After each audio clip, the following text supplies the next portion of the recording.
Hey everybody, welcome to the Dialed In podcast. Today we have a super awesome guest, one of my close friends, who taught me how to do weddings, how to film weddings.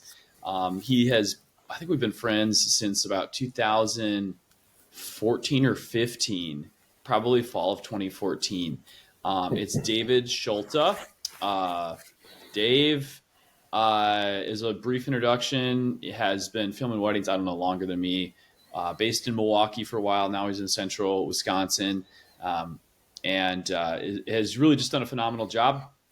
A fun fact about Dave is that when we were submitting wedding films off to be edited, the editor contacted me and asked me, like, what happened to Dave? And because they thought his footage was so good, they were kind of chasing him like a white whale. They're like, how come that guy doesn't send us any more stuff? And I didn't know. I didn't hear this till a few years after. That was Wedditor. And then they told me about that. I was cracking up because I was like, they have so many clients now. So Dave, hey, that's a huge honor. You heard it from Michael Franchetti from Wedditor. Really like your stuff. So there we go. Buttered you up. There's your compliment for the episode. The rest of it should be pretty derogatory. But yeah, Dave, thanks for coming on today. Well, thank you. Yeah, I actually was fine before we started, and now I'm nervous. Okay. Well, all right. If it makes me feel better. What do I say? I've got about 6 listeners, and then 5 of them are family members. So, okay. Well, yeah. Have I met any of your family? I don't think so. No, not the ones who listen. So no, that doesn't really help. You met my mom, right? You've dropped off gear at my house before a wedding. Yeah, I have, but I don't know if I've met her. Yeah. Okay. Yeah, that's I'll a really Google good point. her later. Because I've met your family.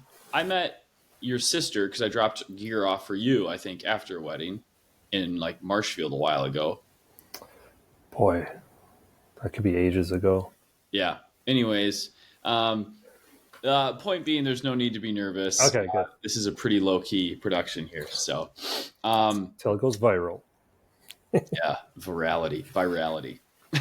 Dude, I should have looked up some. Do you ever watch Stephen A. Smith on Sports Center on ESPN? I don't. He always comes up with like 2 or 3 words that he probably shouldn't use. That you just say to like make yourself sound smart. And it's really funny when he drops them. That's pretty good. That's a good idea. He'll use like proclivity. Yeah. I know. And so everybody's like, what? Just wanted to let you know I'm the most educated person here. So yeah, maybe next time I do one of these, I'll end up researching a few words.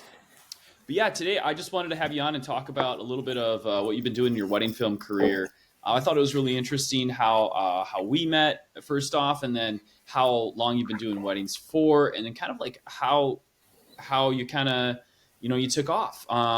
Because I mean, there's only a handful of wedding videographers, I think, in Wisconsin and the Midwest that are like kind of at your level. I don't know. That's just off the top of my head. That's like you. There's like Vaughtner Films.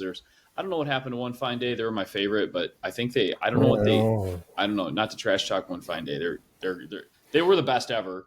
And I think their wedding films they kind of just leveled out, I guess. Not okay. But they don't focus on weddings like they used to.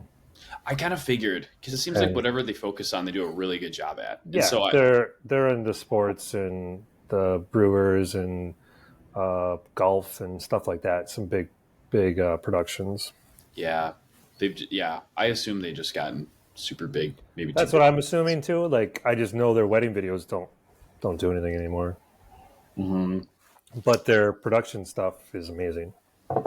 I haven't seen too much of it recently. We'll have to send me some links afterwards. But I put her down as like one of my favorite Wisconsin videographers, and for sure. you showed me them. So yep, yeah, they were awesome. Mm-hmm. I don't think she does the film anymore. The weddings. Yeah, I think it's her and her brother, and I'm assuming they just outsource it to somebody else, probably somebody like me. So it's not as good. No, so okay. First question: how did you get into doing wedding videos, and what kind of set you on that path? Sure, great question, Tim. Thanks for asking. I always had a thing for for film and video. I went to school for a half a semester, and then I dropped it. I graduated with a criminal justice degree. Didn't use video and film in school at all, but I always had a thing for it. And as soon as I got home from working with criminal justice, I was like kind of sick of it.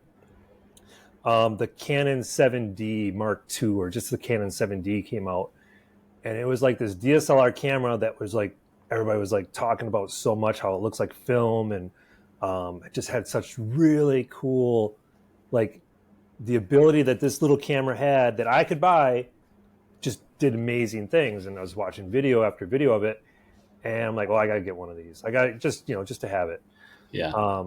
And then I also just stumbled across wedding films by, oh gosh, this is such a long time ago. I don't remember his name. Some guy in Milwaukee. I think it was like Milwaukee HD wedding films or something like that. Forgot HD. They used to put that in the name all the time. Yeah. And I was like, I can do this. Just looking at it, I'm like, I can do this. I can do it. And so that's how I got started. I got the camera and I saw this wedding films. I'm like, let's just put the two together. And I did it. And it, like, people loved it. And so then I just kept doing it, and I kept doing it. Early on, it was it kind of came naturally, I think, the shooting and the editing part. So that was nice to have for me. So that's how I got started.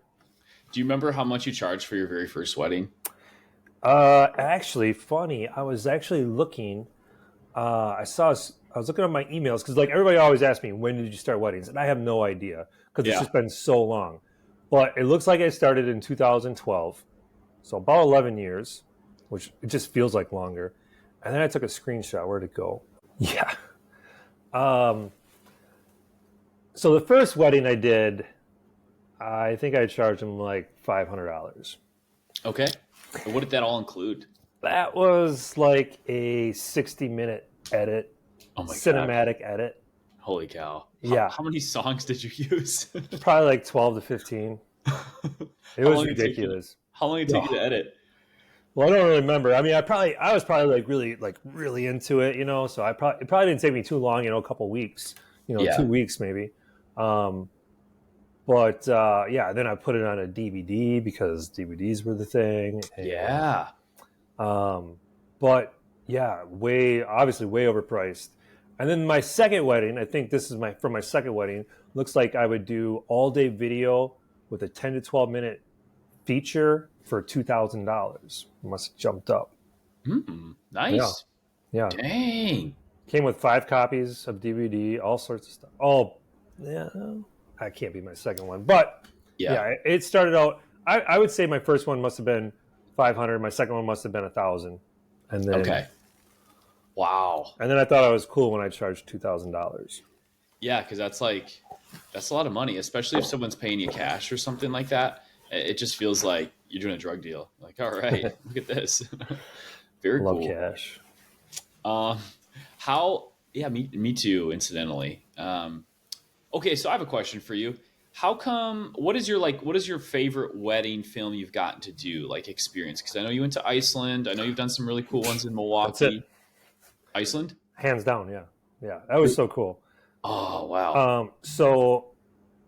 I'll try to make this really short, but the couple reached out to me. They were getting married in Iceland, having a reception in New York, and then a reception in Milwaukee for family reasons and stuff like that. Yeah. And I said, I'm on board. Let's do the wedding in Milwaukee. And just want to throw this out there. What if you paid for me my plane ticket, paid for my lodging, and I'll make a video that you can show at your Milwaukee reception? And it didn't take them long, and they were all about it. Mm-hmm. So then me and my wife went to Iceland for 2 weeks. The wedding was only for 3 days. 3 days of, they only paid for 3 days, but we extended our trip. We drove all around Iceland. I got some time lapse. I got some drone video just for me, and it was awesome. And put it in the video, and then shot their wedding, which was so cool because we took a ferry. They got married at a beautiful church on a lake. took a ferry through the ocean a little bit onto this island that was just had the reception hall on it. Just amazing. Oh So my cool. gosh. Was there anyone else there? Or was it just them Oh, two? so well, yeah, no, there was a handful of people. There must have been like 20, 25 people. Oh, sick. Okay. Yeah. And they had two photographers. They had me as a videographer. My wife was my second videographer, and they had a guy shooting 16 millimeter. Oh, Yeah, really? Like yeah, that? yeah, No way. yeah. It was That's cool. crazy. It was fun, and he was Dude. super cool, super nice. Oh, that's Everybody was super cool. yeah, I imagine. Because I think like when you get a gig like that, it seems like um most of the time people like referring you or booking you because you're like fun person to hang out with, kind of Yeah, hang out well with others. So right. I imagine for like taking a travel, and if you invited some guy who's totally crabby, they probably Yeah, wouldn't. that would be terrible. That'd be awful. That is so cool though. Yeah, I remember looking at that film and all my friends or my friend Devin from church or whatever was like, dude, have you seen David Schulta's Iceland film? Oh, that's crazy, man. And I was like, yeah, yeah, Yeah, you're really it totally. I mean, I feel like I do good wedding videos, but if you take the background out of my wedding videos and put Iceland in the background, it's just so much better, right? mm, You change the backdrop, like you put like Hawaii in there, you put Italy in there, things that we're not used to seeing, and instantly your wedding video just looks that much cooler. yeah, that's a really good point. You're right. It's like novel. You get to see this Mhm. stuff for the first time. You're like, whoa, this is really cool. Yeah, Um, that's why you can't judge like a wedding film in if they're based in Hawaii. They only shoot in Hawaii. All their videos look great. You have to look at you have to dive a little deeper. What kind of audio are they using? How do their cuts look? Like are they actually a good videographer, or they just have something good in the background to look at? Yeah. No, I've definitely seen that a lot. Like it definitely helps if you're like a new videographer. If you get like just say, hey, I'll film this elopement for free up on like, in an awesome national park. That'll Right. do wonders for your like portfolio because Yeah. you might not have to develop all these skills that maybe you'd be forced to do if you're shooting barn weddings in Wisconsin for a year, just grinding out, bowling alley receptions, Oh, I the love lighting, those. yeah, no windows, The 7-foot ceilings. working with like vendors that are brand new. DJ doesn't want to tell you when he's going to start the speeches because he isn't, he just doesn't know.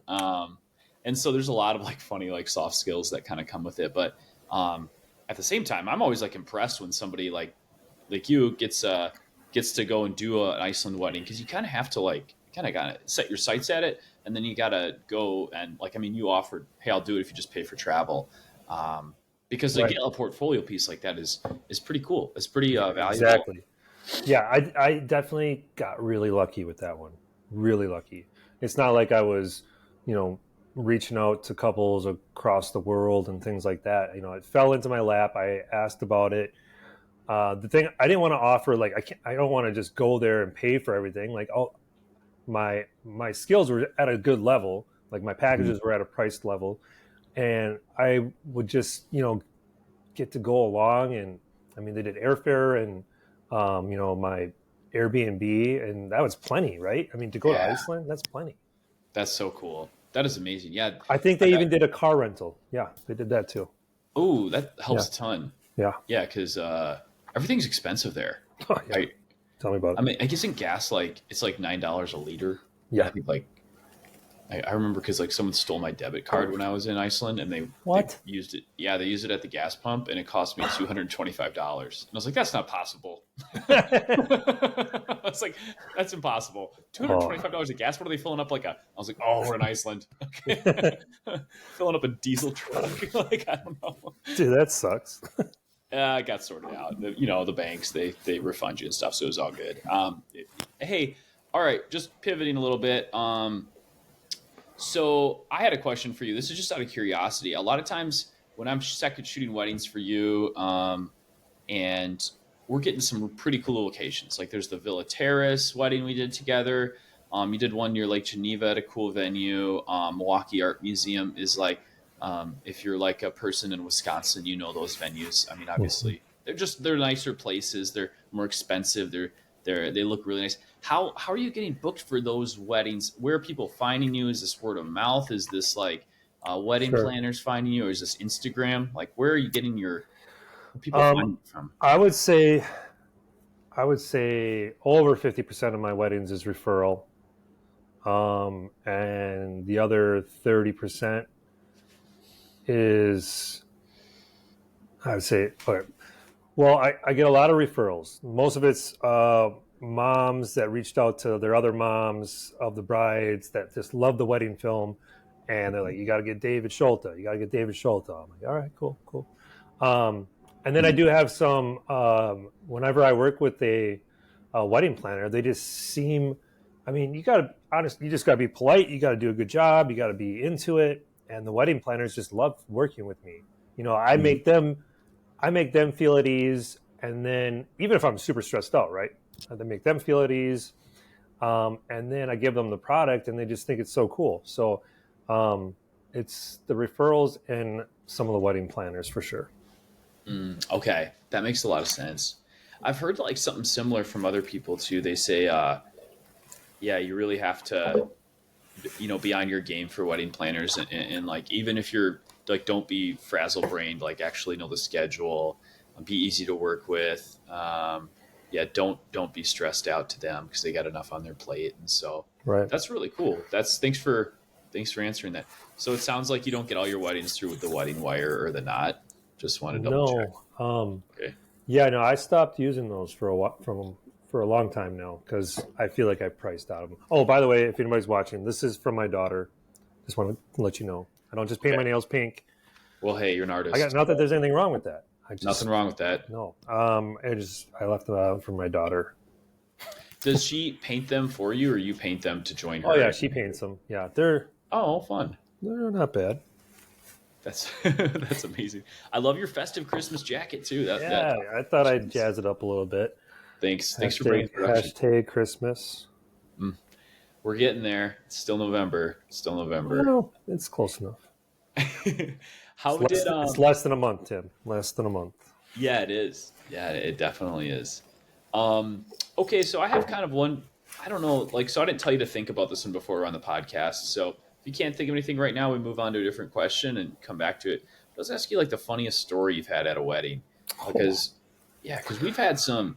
There's been some really funniest funny story. speeches. Funniest or We've awkward? Like, uh are we going for funny? Because there's more awkward things than funny things, but yeah, funny. whichever one's more sensational. Oh, I got one. I got one. Okay. So we were. Do you remember Chloe? Yeah. She was the second shooter for me. We were shooting a wedding in Illinois at this nice. How do you what do you call it? Like a nature preserve, but they have like a wedding venue there, Hmm. and they weren't supposed to have beers. The wedding party just got there. They weren't supposed to have beers out of the shuttle, and so some guy was stuffing them in his jacket, and everybody was not everybody was watching him, but he comes out of the bus and he's stuffing them in his jacket, and all of a sudden he trips, and they just start falling out of his jacket, and they start smashing and spraying right up in his face, and it was so funny because they just said, "Don't bring your beer out here," and he would just all over the top, and he was just like it was the perfect storm of clumsiness and then the beer spraying everywhere. It was so funny. It was so like totally busted. That is so funny. I love it when someone tries to hide something in their jacket and it falls out. Like it's just you look so dumb because it's Yeah, like and then makes a it huge noise. explodes too. Yeah, it draws everyone's attention, and then it explodes, and then you're left like everyone's looking at you like, okay, like Yeah, what are you trying to hide, man? that was That is hilarious. It was just like one of those moments that I wasn't filming it, but if I did, I would be, it would have a couple million views for sure. oh my gosh, that's hilarious. Oh man. All right, I have another question for you. So if you were to restart doing wedding videography today, let's say you had all the head knowledge today of filming weddings for the last 12 years, but you're going to start today and you had like $2,000. what would you actually buy for equipment to make a good wedding video today? Sure. Are you assuming you already have a camera? Because obviously that we need. Yeah, we'll just hey, let's say a camera and $2,000. So you can Okay. pick the camera you want to use, and then yeah, All right. So if I knew that, camera, and I think I would need. get a straight Super 8 or a 16 millimeter. No, no. So I got the camera. I don't have to buy the camera, right? Yeah, yeah. Okay. Um, See, I feel like you can get away with shooting on just one lens, like a 50 millimeter lens. You could make a beautiful wedding video that way. So I guess the next thing I would buy would be audio. Okay. Okay. So you're going handheld. Maybe if you don't have the 50 millimeter, you got to buy a 50 millimeter. Doesn't have to be expensive. Like I use that nifty 50, the $100 Canon lens forever. Forever. I used it forever and no one could ever tell. But you do need to have a little bit of audio gear for sure. But that still leaves you a little bit of room. So Yeah, did you get like the lapel bikes, or would you get like a zoom and some cables, or yeah, you definitely want the lapels, and then because you can get away with those by themselves, I guess. But it's nice to have a zoom, yeah, and the for cables. plugging in? So you're looking at that's probably like $600 in audio at the Yeah. most, maybe Okay. Yeah, 500. 14. Yeah, Two $1,400. lapels. Yep. Okay. Um, Some XLR cables, maybe a couple variations. You never know if the DJ is going to be working. yeah, yeah. I guess. I mean, I do love having a Ronin, a Steadicam, and I know some people are getting away from them Oh yeah, yeah, because yeah, everybody wants drones nowadays. And if they ask you, "Do you have a drone?" and you say no, they're probably going to go to the next person nowadays. yeah. I suppose everyone It's does want so to. common to get wedding drone video now. Yeah, it is pretty funny. You're right. I guess I always have one, but yeah, yeah, you're totally right. But Um, okay, yeah. Hey, that's probably all the money. I think you spent it all. So yeah, you'd have a camera, you'd have your 50, you'd have like maybe a Ronin, so you could do some. You could find like a cheap Ronin on eBay. You get an old one. right. Get an Cool. old one so Get you can some. do some glamour shots with it, and And then then audio, and then a drone. yeah, and you could get like one of those drones. They're like the mini drones too, because yeah. You know what? This sounds like this sounds so wonderful. I want to take all my gear and throw it away and just use the gear I just told you about. It does actually sound really nice to have like so little, The right? minimal, yeah, Yeah, sounds great. I know. I did a wedding the other weekend. I was just lead shooting for somebody, but it was in Colorado, and so I had to pack all my stuff on a plane, and so I had to really think about like what I actually need. Yeah. And so like yeah, it was kind of crazy. I bought a travel tripod. They're kind of fun. They Oh, fold up to nice. be like this big, and I just put it in my checked bag, put it Yeah, in my carry on actually. So kind of funny. that's nice. Oh man, okay. Okay, so what is the most useless piece of gear you think you own today for wedding video that you're like, man, I never use that thing and it just sits, and I think I'll use it and it just sits? I don't even think I'll use it anymore. It's my slider. I don't use my slider ever anymore. That was such a cool thing, though. It was so cool, but now it's just useless. I know My because my Steadicam, my Ronin, totally eliminated the need to bring it anywhere. yeah, I know we would. You remember, Tim? We would set up the big tripod, put the slider on top of it, so we get some cool shots on the tables and things like that. I It was know. so big. It was so heavy. It was It like, was, it yeah, was so cool looking. those are awesome decoration shots. We could open a wedding video with those decoration shots. Oh yeah, oh yeah. And then Yeah, and then remember I showed you how I kind of move it, like I made it spin at the same time now, or I took the camera and I spun it, and yeah. that just randomly opened up a new dynamic to it as well. Yeah, my favorite was like the ones where you'd come down and then slow, like the wide, and then Oh, slowly angle up, go and so you up. would see like Oh yeah, the bouquet on the table, and then you start if it had a cool ceiling in the venue, and you're yeah. like, "Whoa, look at this!" Those. That's a nice shot. But it was also like it was like, all right, it's decorations, but it was still really Yeah, cool. and I had that 3 foot slider, which is ginormous to be Yeah, carrying around. Philip Bloom one. You had Philip Yeah, Bloom slider. Philip Yeah, Bloom. He was that cool. guy's awesome. Yeah, That's cool. All right, yeah. So you would basically that's the one you don't use Yeah, the most. don't I get think rid of that's that. kind of common. I sold mine on eBay. Someone bought it actually. I should sell mine. I was like, okay, cool. Like, yeah. I used that money for when I was going to Italy, so I was like, oh, cool. All right, I'll throw this at travel expenses. So, um, okay. Next question for you: how do you keep track of all the weddings that when people book you for weddings? This is a personal question because I know you don't use like Honeybook or anything like that. You just kind of keep track of it. What's your like organization system? Like, how do you actually keep track of like you book someone, contract if they're paying you, Sure. da da da.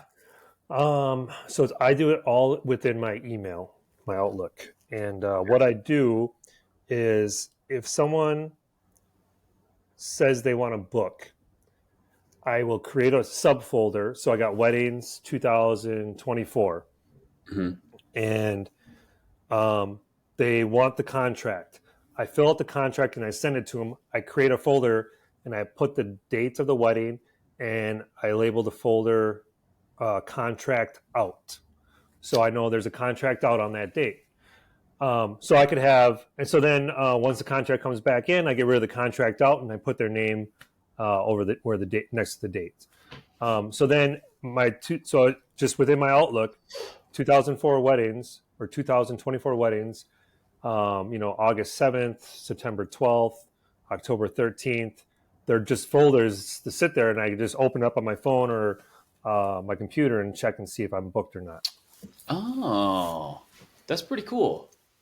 Huh. And That's not a so bad. yeah, if it says contract out, then obviously they didn't get the contract back to me, and I can reach back out to them, and be like, hey, what's up? What's the holdup? Things Yeah. like that. Okay. Do you know what would you say kind of your conversion rate is per like lead per booking a wedding? Do you think it's like do you get a lot of people don't send you contracts back or do are you like batting 100%? Once the contract goes out, once they ask for the contract, that means they're cool with the prices and everything. That contract usually comes back 100%. Okay. It's only been a rare few times where it hasn't come back. Um, but for just like the leads, when people reach out, I probably don't hear back from. Don't reach out back to me. Yeah. Just You curious. know. I think it's probably that or like higher for me. I've started trying to do like client calls, so like you actually meet with them. But a lot of times, like I didn't know this. I guess I'm very popular in Wisconsin Rapids. If you search like Wisconsin Rapids wedding videographer or wedding photographer, um, but obviously like that area, it's not like super affluent, and so I love doing weddings there.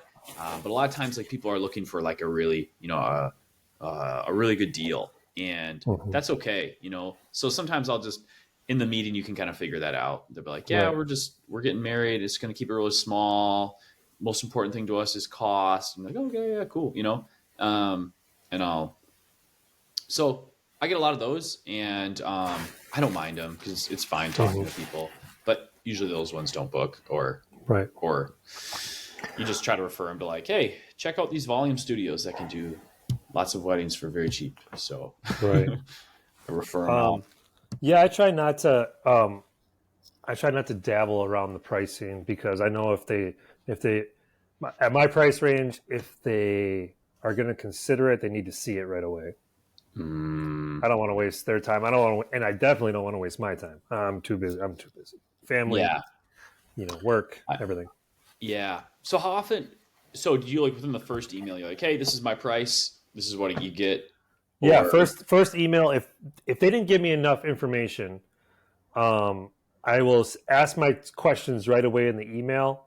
First, I say congratulations, so awesome, and then I ask my questions, and then I still give the attachment right away, unless it's like there's no like date or something like that. Like I don't, because like I do off season prices, Mhm. so that would change it. So if there's a chance that there's an off season price, I'll keep the conversation going, but I will drop the prices right away. Do you? I was gonna say, how much do you? Can I ask you how much you charge for like this upcoming wedding season for like an in-season wedding? Like, what does that look like, and like, what do your packages look like now? Sure. Like, what is my regular my current prices? What you're saying? Yeah, kind of like what's the most popular package people book now? Just if Um, they wanted to book you and they're right. like, yeah, what Dave, what's your price range? I'm getting married July 30th. It's a Saturday, let's just say Yeah. in Milwaukee. Yeah. Yep. So Saturdays in summertime and all that stuff. I think the most popular package is around 600 or 600, $6,950. Okay. Okay. Um, Very and cool. that would be the 8 to 10 minute video. That's the most common of mine. Very cool. And then I'll upcharge them for like raw footage, which I know a lot of people don't charge or don't even offer raw footage. I don't really understand that. Like my clients never watch it. It just makes, they're just purchasing the hard drive that I was going to give them, 500 gigabytes. They're just Yeah. purchasing that so I don't have to store it for them. Like that's the only reason I do it is because I don't want to pay for the extra hard drive every time I have a Yeah. wedding. Yeah, that makes sense. So you do you keep a copy of their wedding? You keep a copy of the final film, I know, but like you don't keep all their raw footage, right? After you ship it out for like 2 years, let's say 3 years down the Yeah, road. I'd say 2 years is probably where I cut it off Okay. because they have it. I'm pretty much all my I suggest it and everybody always gets it. So they have their raw footage. If I needed to fix their wedding video or they whatever, they have a copy too. So Okay. Oh, that's pretty cool. um, Awesome. Yeah, no, and that makes a lot of it's funny. I do have one or two clients that will sit down on their anniversary and they go through the raw footage together and they love it. They think it's so funny, especially like the dance floor. Yeah, I get it, but at the same time, like I'm always like really self-conscious because I'm mouth breathing on that camera, right next to the mic, and Yeah. I'm laughing the hardest if like someone tells a joke and you can hear me. That's probably why most people don't offer it. Yeah. So, oh, very cool.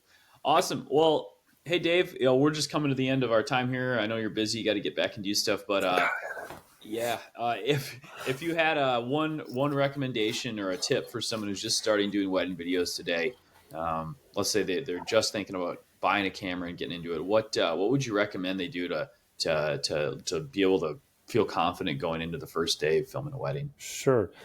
Well, I'll give you two because I wanted to bring this up before because we haven't really talked about second shooters. If you're going to be a second shooter, like you were when you started with me, the most important thing, it doesn't matter if you're not great with the camera, it doesn't matter if you're not great with audio, Hmm. doesn't matter as long as you show up. We need you there, like that is the most that'll get you more jobs, more experience. You know, I'm shooting a wedding whether I'm sick or I got a broken leg, I'm there. Like I got to Mm, shoot it. Like we got to be yeah. there. So it's very important that the second shooter is just as reliable as the first shooter.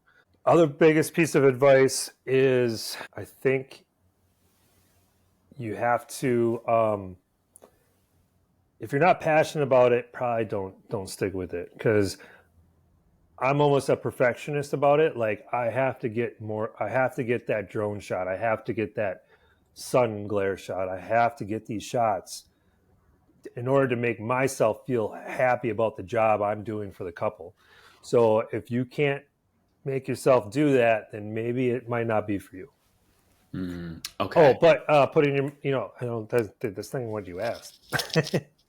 um, Something that makes a new shooter feel comfortable. Work on your audio. Practice your audio ahead of time. Boom. Okay. Yeah, that makes a lot of sense. There's nothing like getting back to edit a video and then the audio isn't good, and you just wish you could trade all the time between now and then for good audio. Yeah, when So, I was starting, like I would go to venues ahead of time and set up audio. Like the day before, I'd be like, I want to see your sound system. Like it's wow. so important. I'd have, Yeah. I would do that. Dang, man. I didn't know that. I didn't know that about you. I knew you're pretty relentless on getting good Yeah. audio, but I didn't know. No, if I wasn't sure what audio situation was, I had to go see it for myself. Okay. Did you see that? Did I send you the picture of that little like audio recorder I now have for the clips on the side of the microphone? Yeah, I got that because of you. Yeah, it's like Just a backup, such right? yeah. And it's tiny enough that it's like it doesn't, show very well on the mic. So I have had a couple family members like finish their speech and then take it off and hand the mic to the next person. What? Yeah, they do that to me sometimes. It's okay. It was backup, so I have like other audio. I was like, especially when I'm solo shooting and I can't like monitor the audio and shoot the Right. speech. Yeah. I was like, no, stop doing this to me. But it all works out. So, oh, cool, Dave. Yeah, just want to say thanks for coming on today. Love your work. It really shows that you are a Thanks. perfectionist at the stuff you're doing. And so, if someone wanted to like follow you on social media or like where are you most active, like where someone want to see your work, Probably Instagram. Yeah, David Schulta okay. Films. David Schulta Films, Schulta is Schulta Yeah. like that. All right, I'll put it in the description too for this podcast. But thanks again for coming on, and yeah, we'll talk to you soon. All right. Now, when you hang up, is this the end, or do we get to talk a little more? We'll get to talk a little bit. All right, I'll cool. stop on the recording. Bye.